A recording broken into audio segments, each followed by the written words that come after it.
Halo semuanya, selamat pagi, siang, sore, dan malam.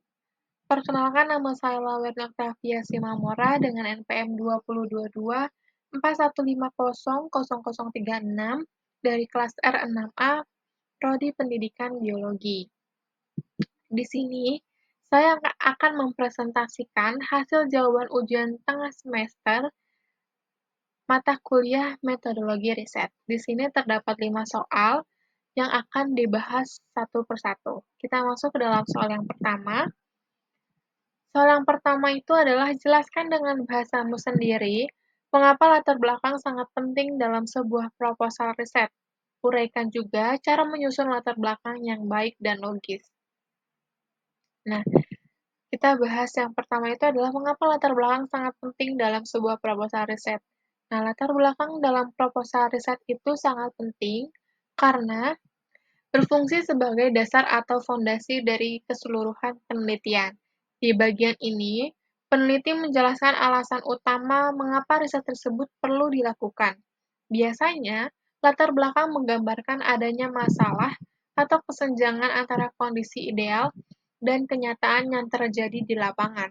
Misalnya, ketika suatu kemampuan siswa yang seharusnya tinggi ternyata masih rendah, dalam praktiknya, jika masalah tersebut tidak dijelaskan dengan jelas di awal, maka penelitian bisa dianggap kurang kuat dan kurang bermanfaat. Nah, selain itu, latar belakang juga menunjukkan seberapa penting dan relevan topik yang diangkat. Peneliti harus mampu meyakinkan pembaca bahwa isu yang diteliti memang nyata, penting, dan belum banyak diselesaikan oleh peneliti lain. Dengan begitu, riset akan punya nilai lebih, dan arah penelitian akan lebih terfokus. Selanjutnya, cara menyusun latar belakang yang baik dan logis. Untuk menyusun latar belakang yang baik dan logis, caranya yaitu dimulai dari membuat gambaran umum bidang pendidikan atau bidang kajian yang akan diteliti. Setelah itu, bahas lebih spesifik tentang materi atau topik yang jadi fokus penelitian. Nah, fokus ke variabel E itu dijelaskan apa itu, pentingnya, dan kondisinya saat ini di lapangan. Gunakan studi pendahuluan, seperti hasil wawancara guru atau siswa, observasi literatur, atau penelitian terdahulu untuk memperkuat bahwa masalah ini nyata dan penting. Selanjutnya, tawarkan solusi melalui variabel X, misalnya penggunaan metode pembelajaran tertentu. Uraikan juga teori atau literatur tentang variabel X, alasan mengapa X dipilih sebagai solusi yang tepat, kelebihan pendekatan atau metode X dibandingkan metode lain. Selanjutnya, tutup dengan menjelaskan tindakan peneliti bahwa riset ini akan menguji hubungan atau pengaruh antara X dan Y, sesuai dengan judul. Pastikan antar paragraf itu mengalir logis dan koheren. Jangan lupa perhatikan ejaan dan tata bahasa yang benar. Selanjutnya masuk ke dalam soal yang kedua. Jelaskan dengan bahasamu sendiri bagaimana cara menyusun identifikasi masalah yang baik dan logis. Nah, di sini cara menyusun identifikasi masalah yang baik dan logis itu pertanyaan yang dibuat harus mengerucut atau mengarah pada inti penelitian. Biasanya, masalah yang paling utama ditaruh di bagian akhir daftar pertanyaan. Nah, untuk menyusun identifikasi masalah ini, terdapat beberapa pilihan, yaitu mencari permasalahan dari tiap paragraf dalam latar belakang atau mencari permasalahan dari tiap pokok pikiran dalam latar belakang. Nah, jika kita menyusun identifikasi masalah ini dengan cara mencarinya di tiap paragraf, maka jika paragrafnya itu terdapat ada 5 atau 6 atau 7, maka pertanyaannya pun harus sama dengan jumlah paragrafnya. Jika paragrafnya 5, berarti pertanyaannya ada 5, atau boleh lebih dari jumlah paragrafnya. Tapi, jika kita membuatnya dengan cara mencari di tiap pokok pikiran dalam latar belakang, maka pertanyaannya tidak boleh lebih dari 10. Selanjutnya kita masuk ke dalam soal nomor 3. Jelaskan dengan bahasamu sendiri mengapa perlu ada batasan masalah. Uraikan juga cara menyusun batasan masalah yang baik dan logis. Kita masuk dalam penjelasan mengapa perlu ada batasan masalah. Nah, dalam sebuah penelitian, batasan masalah itu sangat penting untuk memastikan agar penelitian itu tetap fokus dan tidak melebar ke hal-hal yang tidak relevan. Dengan adanya batasan masalah ini, peneliti dapat lebih mudah menentukan ruang lingkup penelitian yang akan dilakukan. Hal ini membantu dalam menghemat waktu, tenaga, serta sumber daya karena hanya aspek-aspek yang relevan saja yang diteliti. Selain itu, batasan masalah juga membantu pembaca, termasuk dosen pembimbing atau penguji, untuk memahami secara jelas bagian mana saja yang menjadi fokus utama penelitian.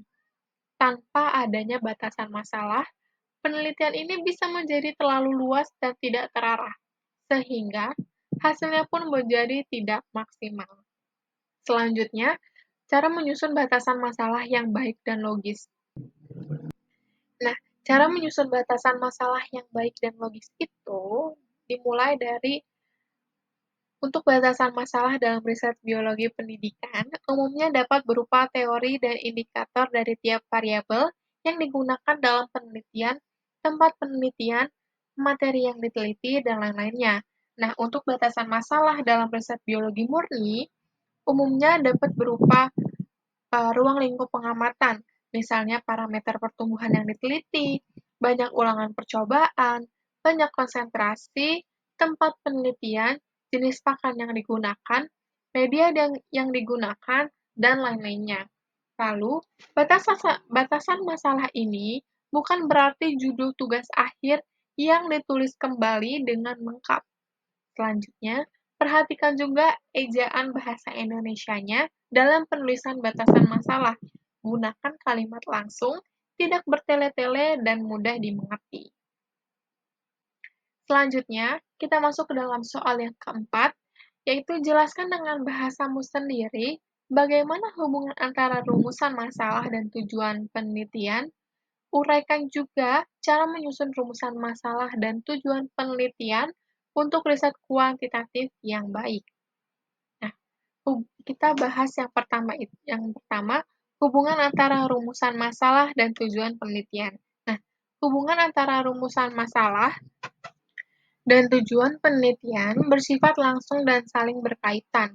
Nah, rumusan masalah ini merupakan pernyataan yang ingin dijawab oleh peneliti melalui kegiatan penelitian. Sementara itu, tujuan penelitian adalah pernyataan yang menjelaskan apa yang ingin dicapai atau ditemukan sebagai jawaban dari rumusan masalah tersebut. Nah, dengan kata lain, tujuan penelitian merupakan jawaban sementara yang ingin dibuktikan melalui proses penelitian terhadap pertanyaan yang ada pada rumusan masalah. Nah, oleh karena itu, setiap rumusan masalah harus memiliki tujuan penelitian yang sepadan dan sesuai. Umumnya, jumlah item tujuan penelitian harus sesuai dengan jumlah item rumusan masalah. Selanjutnya, cara menyusun rumusan masalah yang baik. Nah, dari semua permasalahan yang muncul dalam identifikasi masalah, dipilih satu atau beberapa masalah yang kemudian dirumuskan dalam bentuk rumusan masalah untuk dicari solusinya melalui riset yang akan dilakukan. Biasanya, masalah yang dipilih merupakan nomor-nomor terakhir dari hasil identifikasi masalah yang paling relevan dengan judul riset. Dalam riset biologi yang berfokus pada pendidikan, rumusan masalah umumnya menggunakan kata kunci seperti apakah terdapat atau adakah yang disesuaikan dengan judul penelitian. Sementara itu, dalam penelitian biologi murni, rumusan masalah dapat menggunakan kata kunci serupa seperti apakah, apakah terdapat, atau adakah, serta kata kunci lain yang lazim digunakan dalam penelitian kuantitatif. Dalam menyusun rumusan masalah ini, penting untuk memperhatikan kaidah ejaan yang disempurnakan. atau ejaan bahasa Indonesia agar penulisan sesuai dengan kaidah bahasa yang berlaku. Selanjutnya, cara menyusun tujuan penelitian untuk riset kuantitatif yang baik. Nah, cara menyusun tujuan penelitian yang baik adalah dengan merujuk pada rumusan masalah yang telah dibuat sebelumnya. Dalam penelitian kuantitatif, tujuan penelitian umumnya difokuskan untuk mengetahui, membuktikan, atau mendapatkan sesuatu yang berkaitan langsung dengan rumusan masalah tersebut. Pada riset biologi yang berfokus pada pendidikan, tujuan penelitian itu biasanya diawali dengan kata kunci seperti "untuk mengetahui" yang disesuaikan dengan judul penelitian. Sementara itu, dalam riset biologi murni, tujuan penelitian juga bisa menggunakan kata kunci yang sama, seperti "untuk mengetahui" atau kata kunci lain yang relevan dengan pendekatan kuantitatif dalam penelitian biologi murni. Selanjutnya kita masuk ke dalam soal nomor 5. Susunlah dalam versi ringkas uraian terkait bab 1 pendahuluan yang berisi latar belakang, identifikasi masalah, batasan masalah, rumusan masalah, tujuan penelitian, dan kegunaan penelitian. Jadi, di nomor 5 ini diberikan beberapa judul penelitian yang boleh kita pilih. Nah, saya di sini memilih judul pengaruh efikasi diri terhadap kemampuan literasi sains. Kita masuk ke dalam latar belakang. Pendidikan adalah usaha sadar dan terencana untuk mewujudkan suasana belajar serta proses pembelajaran agar peserta didik secara aktif dapat mengembangkan potensi dirinya. Nah, potensi ini meliputi kekuatan spiritual, keagamaan, pengendalian diri, kepribadian, kecerdasan, akhlak mulia, serta keterampilan yang diperlukan bagi dirinya, masyarakat, bangsa, dan negara. Nah, secara umum, pendidikan merupakan proses pembelajaran pengetahuan, keterampilan, dan kebiasaan sekelompok manusia yang diwariskan dari satu generasi ke generasi berikutnya melalui pengajaran, pelatihan, atau penelitian. Salah satu bidang ilmu yang turut mendukung proses pembelajaran tersebut adalah biologi. Biologi adalah ilmu yang mempelajari kehidupan dan organisme hidup, mencakup berbagai aspek seperti struktur, fungsi pertumbuhan, evolusi, persebaran, dan taksonominya. Salah satu tujuan utama biologi adalah untuk menetapkan hukuman yang mengatur kehidupan organisme, sehingga pembelajaran biologi ini memiliki peran penting dalam membangun pemahaman siswa terhadap konsep-konsep ilmiah yang berkaitan dengan kehidupan. Nah, salah satu pokok bahasan dalam biologi adalah sistem pernafasan. Sistem pernafasan ini adalah sistem biologis yang terdiri dari organ dan struktur lain yang digunakan untuk pertukaran gas, yaitu pengambilan oksigen dari lingkungan dan pengeluaran karbon dioksida dari tubuh. Sistem ini sangat penting untuk menunjang kelangsungan hidup karena oksigen diperlukan dalam proses metabolisme sel untuk menghasilkan energi, sementara karbon dioksida merupakan hasil samping metabolisme yang harus dikeluarkan dari tubuh. Pada manusia, sistem pernafasan ini terdiri dari serangkaian organ dan saluran yang dimulai dari hidung, faring, laring, trakea, bronkus, bronkiolus, hingga alveolus di paru-paru, tempat terjadinya pertukaran gas secara langsung antara udara dan darah. Proses ini berlangsung secara otomatis dan berlangsung terus-menerus, bahkan saat tidur. Untuk mempelajari materi tersebut, diperlukan beragam kemampuan biologi. Salah satunya adalah kemampuan literasi sains. Literasi sains adalah kemampuan untuk membaca, memahami, mengevaluasi, dan menggunakan informasi serta pengetahuan sains untuk membuat keputusan yang tepat dan berpikir kritis dalam kehidupan sehari-hari. Literasi sains ini tidak hanya mencakup pemahaman terhadap konsep-konsep sains, tetapi juga kemampuan untuk menerapkan sains dalam konteks nyata, mengevaluasi kebenaran informasi sains, serta mengkomunikasikan konsep-konsep sains secara jelas dan efektif kepada orang lain. Namun, kenyataannya di lapangan, kemampuan literasi sains siswa ini khususnya pada materi sistem pernafasan masih tergolong rendah. Hal ini diperkuat oleh studi peneliti Putri 2022 yang menunjukkan bahwa hanya 35% siswa yang menunjukkan efikasi diri tinggi dalam pembelajaran sains, sementara sisanya berada pada kategori sedang dan rendah. Untuk mengatasi rendahnya literasi sains ini, perlu dilakukan upaya peningkatan faktor-faktor yang mempengaruhinya. Salah satunya dengan memperkuat efikasi diri siswa. Efikasi diri merupakan keyakinan individu terhadap kemampuannya dalam menyelesaikan tugas-tugas tertentu. Siswa dengan efikasi diri tinggi cenderung lebih percaya diri, termotivasi, dan gigih dalam menghadapi tantangan pembelajaran, termasuk dalam memahami materi sains. Sebaliknya, siswa dengan efikasi diri rendah sering merasa ragu dan mudah menyerah, sehingga berpengaruh negatif terhadap pencapaian literasi sains mereka.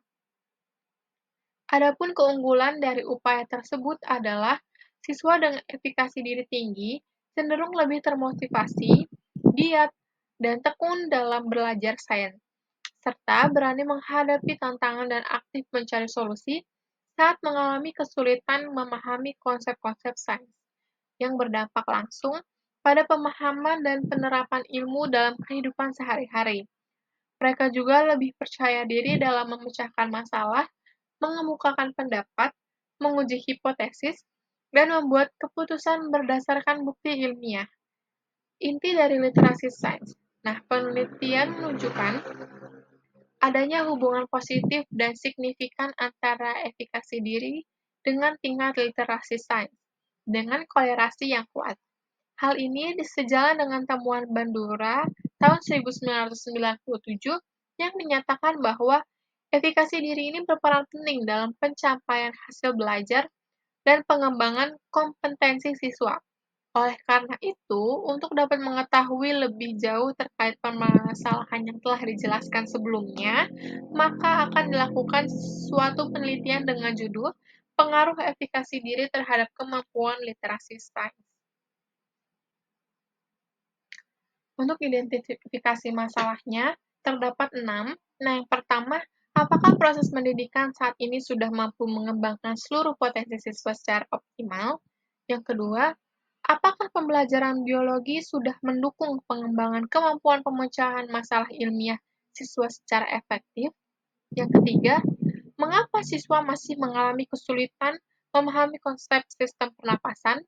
Yang keempat, mengapa literasi sains siswa itu masih rendah meskipun menjadi tujuan penting pembelajaran? Yang kelima, apa penyebab rendahnya efikasi diri siswa dalam pembelajaran sains?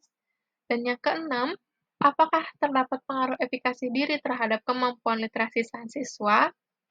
Lalu batasan masalahnya, berdasarkan latar belakang dan identifikasi masalah di atas, maka masalah yang akan diteliti dibatasi pada hal-hal sebagai berikut.